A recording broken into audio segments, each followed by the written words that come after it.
So I met Arvind yesterday, the founder of Rapido. And when we started Shuttle, Rapido started a few months, maybe 6 months after us.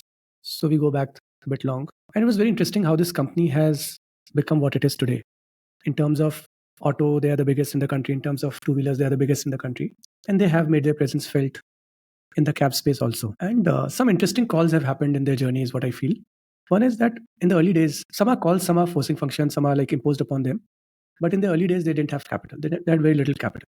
That built the DNA of a company very differently, wherein they were trying to solve things through product in a very, very frugal way. They would launch a city with a very probably, single person, those kind of things. And probably, to a million rides or half a million rides or maybe quarter million rides, Rapido would be the company which has reached those milestones with the least capital, least dollars. And that was possible because they were forced to do that. If they also had got $100 million on day one, they would have behaved differently. So having one learning is that, having some capital but not too much capital early on is a blessing. And it works beautifully because it makes you solve problems through product. It makes you go deeper in trying to understand the user behavior and figuring out a frugal way to solve the problem.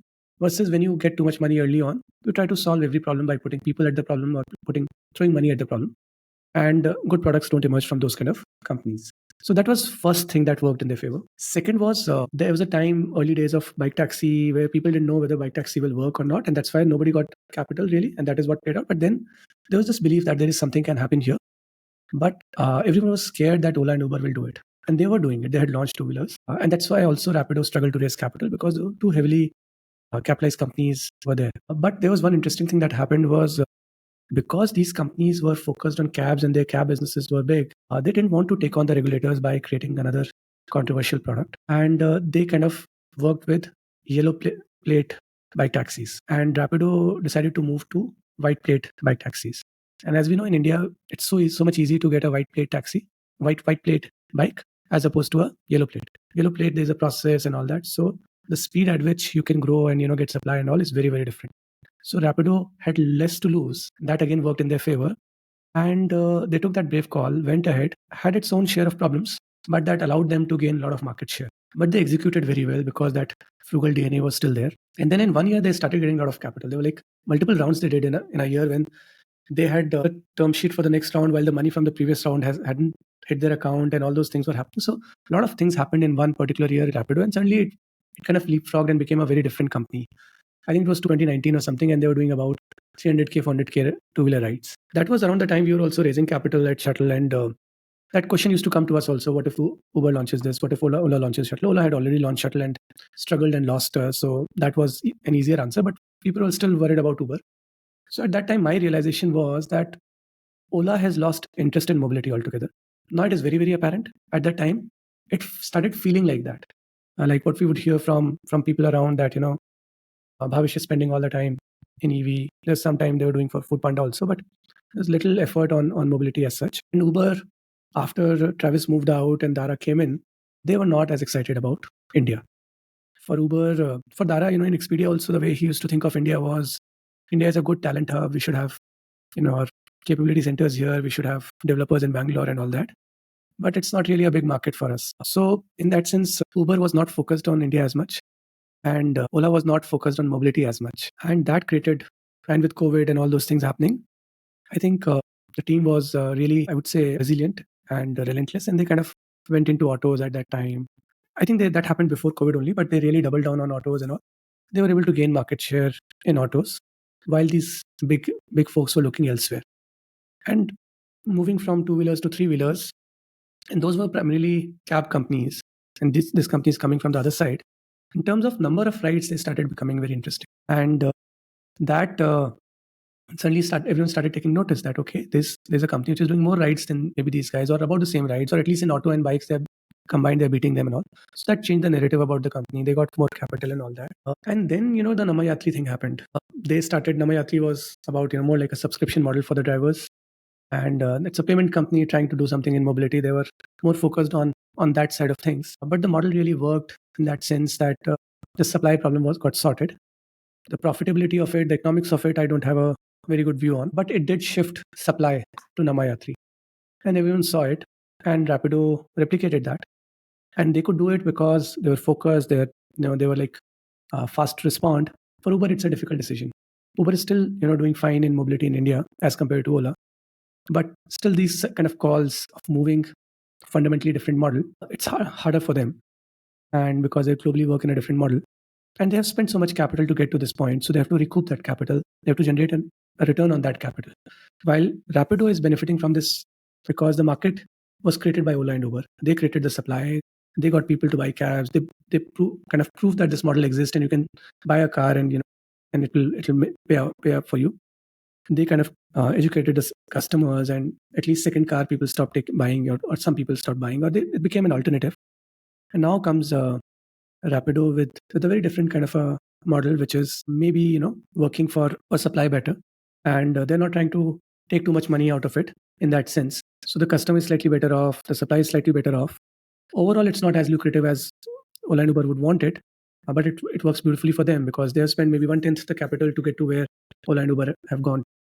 So it again, kind of works beautifully for them. Then the other aspects, like InDrive came, they kind of had this kind of a bidding model because you cannot do surge. If you cannot do surge, then bidding kind of is an answer to that, because surge system is telling you what the price is. In bidding, the customer is saying. So it's a good hack to surge. So they did that. That also helped them gain traction. That probably is a hero product in Bangalore, where surge is an issue. So kind of it's a classic story of company sometimes benefiting from what the market what they couldn't get, like capital, but they got enough to kind of be alive, and because there were others who couldn't come this far. But at the same time, they took a lot of good calls. They could see what is working elsewhere and try to replicate that fast. Now they are a giant, like kind of in terms of number of rides. It may not look like that. Probably their branding can be kind of be more visible, but they're a huge giant, and it's a classic story wherein there were two biggies who had all the capital in the world. Like 7-8 years ago, if someone would have said that there will come a company which will raise 1/10 the capital and will be as big maybe in terms of rides in mobility across these categories, no one would have given them a shot. But this has happened in front of our eyes. And it goes back to kind of the founder DNA, the way the company is structured, and them, looking at opportunities in a slightly different manner and not be kind of scared of who they're fighting against. We saw it when we did it against Ola. We could win against Ola Shuttle easily. Like there was initial fear was there. Initially, they did also kind of created a lot of pain for us. But very quickly, with good execution, with that because we had that existential risk, we could fight back. And they kind of left Delhi when we were only in Delhi, and they launched other cities. They moved out of Delhi. So I think at a very different, very much bigger scale, Rapido is a testament to that point. It's a fantastic story. I think it's a good combination of very good execution plus being at the right place at the right time. These guys have kind of done well on both of them. What I really liked about Rapido when I was at Shuttle, we were tracking them. I always felt that they branded themselves really well. Their branding was always at the right place at the right time. So they went into hyperlocal branding instead of doing large hoardings or anything like that. So they would do branding at small eating shops or just outside the offices. So it was very, very relevant. Even today, I see them a lot in very hyperlocal branding. They don't do top of the line kind of branding at all. They're just doing hyperlocal branding. And that was something that really worked for them. I still remember when we first, at least I heard Rapido for the first time. The first question that naturally came to me was, when you already have Ola and Uber, who's going to download a app just for bike taxi? And by the way, they were not the first bike taxi service. There were others who had done it, who had tried doing it earlier. I remember there was something called Baxi, which was then they tried it, didn't work out. Baxi, multiple of them. Yeah. So the first question that was there was, who will have a for bike taxi? Because you can have bike taxi as well. Why would you need a bike taxi only app? I think with the execution, they have proved that if you just focus on one vertical at a time, you can make it big. You can compete with the giants with it. This is the same question that we received when we were talking about Freshly. So think about it. Yeah. Freshly is into quick commerce, and there are two and a half, three giants now. And more getting in. Yeah. So Zepto is there, Blinkit is there, Instamart is there, and then comes Freshly, who's talking about creating quick commerce only for F&B. So the natural first question which came to us was, why do you need a separate app when there are existing large apps, large companies which are solving for that problem? I think the difference is Freshly is just focused on fresh. They're just focused on fruits and vegetables. So they are thinking of the supply chain very differently. They're thinking about the way people choose products very differently. So they're able to show real images of fruits and vegetables that they're selling on the app. All those things, because they're category focused, they're able to take those calls and make those changes on the offering. Another interesting point that you made, Amit, Uber could not take the decision of moving Namayatri kind of a model, but because Rapido was much more nimble, much more smaller, and they had lesser risk, they could do away with that high commission model and move to a fixed fee kind of a model.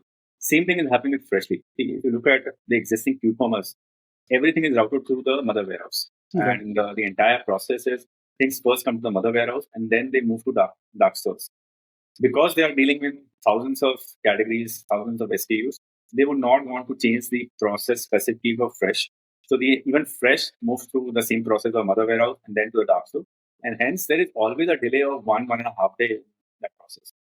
Freshly being so young and nimble, they can just decide, why do we need mother warehouse? So QC has to be done, that QC can be done in the dark store itself. And in fact, interestingly, they have figured out a very unique, innovative way of doing QC. Actual photographs that they're taking, it's also acting as a way to get QC done in a very short time.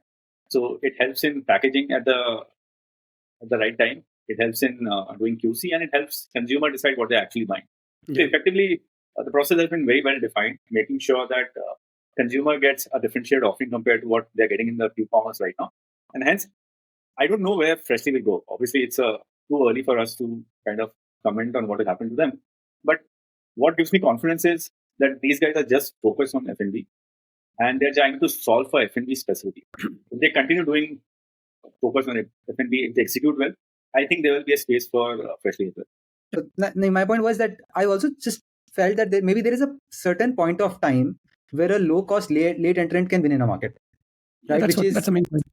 Yeah, and which is basically so one other place I've seen is Ease My Trip, right? Ease My Trip came in very late, and the right time to come in is when obviously the demand is established, as Amit you said. The larger players have come in, they've created the market, but also a lot of the basic tools are there. Right, so quick commerce has become plug and play. By the time I think Ease My Trip would have come in, most of the stuff was digitized. You could just APIs were available to see which flight data is available. Hotels have already been onboarded. They are now comfortable. For example, in the initial days of shuttle, we were training drivers. We were giving them smartphones. We were procuring those smartphones. Today, if Rapido has to enter cabs, those drivers already have smartphones. Or even Namayatri, the reason they were able to launch this model is because they don't really need to build all of that to get into that cost base. Fun fact, when Uber launched in India, they didn't have an Android driver app. So all their drivers were given iPhones when they launched in India. And then obviously they had customer Android app they had, but the driver Android app they didn't. I remember, I don't know who, but I was listening to a podcast where one of the early employees of Uber mentioned that in the initial stage, their biggest capex was in buying iPhones for their drivers. All drivers, they didn't have phone. They didn't know how to use tech. So they bought iPhones for them and then gave them iPhones, which helped them kind of launch the service. So coming back to what Avish was saying, see, when the market, it's very expensive to create a market to change consumer behavior.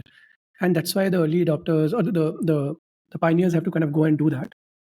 And thereafter, so there are two things. One is that it is expensive to create a market, but once you have done it, then you want to kind of monetize in a manner that you can generate returns on that capital. So you start charging higher commission, higher take rates, and that creates an opportunity for a new player to come. Who, if you see, there's one thing which is common between Ease My Trip and Rapido, that they both operate at a very much lower cost structure than a Make My Trip or an Uber would operate. Like for Ola, the problem was that they were doing 500,000 rides and they were not profitable when they were making money on each ride because of their take rate. So the org that was created was still not, was too much to be able to kind of make money out of that. So I think late entrant is one part of it, which when the market has been created, so you don't have to spend money in marketing, but also your cost structure has to be very different. The kind of cost structure that Ease My Trip has or what Rapido has is very different, and that gives them that power.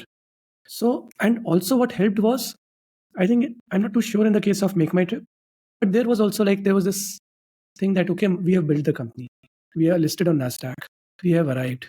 Our job is done. We have to just run it, get this 25, 30, 40% growth year on year, and we are fine. The hunger maybe kind of died a bit, or at least was not as much there as was there in Ease My Trip, which wants to prove something and which wants to build a business. And something similar with Rapido, when you look at it, while Bhavish is still as hungry as anyone or more, but his hunger was diverted elsewhere for whatever reasons.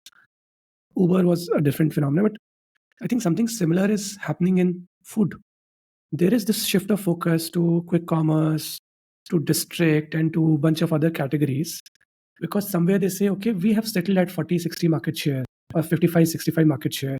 We have taken Uber Eats out of the market. Food Panda could never become a player. There is no one else. If you and I go out and try to start a new company and say that we want to compete with Swiggy and Zomato, nobody will give us 20, 30, $40 million because that market is played out. So let's say now that these two players have kind of settled at their market share, they will fight amongst themselves, but they will retain that 40 to 60 or 55, 60 or 55, 45 kind of a market share. But that creates an opportunity for a new player who operates at a very different cost structure, because the PMF is there, the market is there, demand is there, supply is there, cloud kitchens have been created, customers have been pampered. Now what they're being hurt. Now nobody likes to pay that extra on delivery. The restaurants don't like to pay 30% or whatever on a stake rate. So there is some noise, there is some pain there. And if someone can come and create an alternative, which is viable to them because they don't have to create the market, but also because their cost structure is very, very small, there is an opportunity again for someone to play that.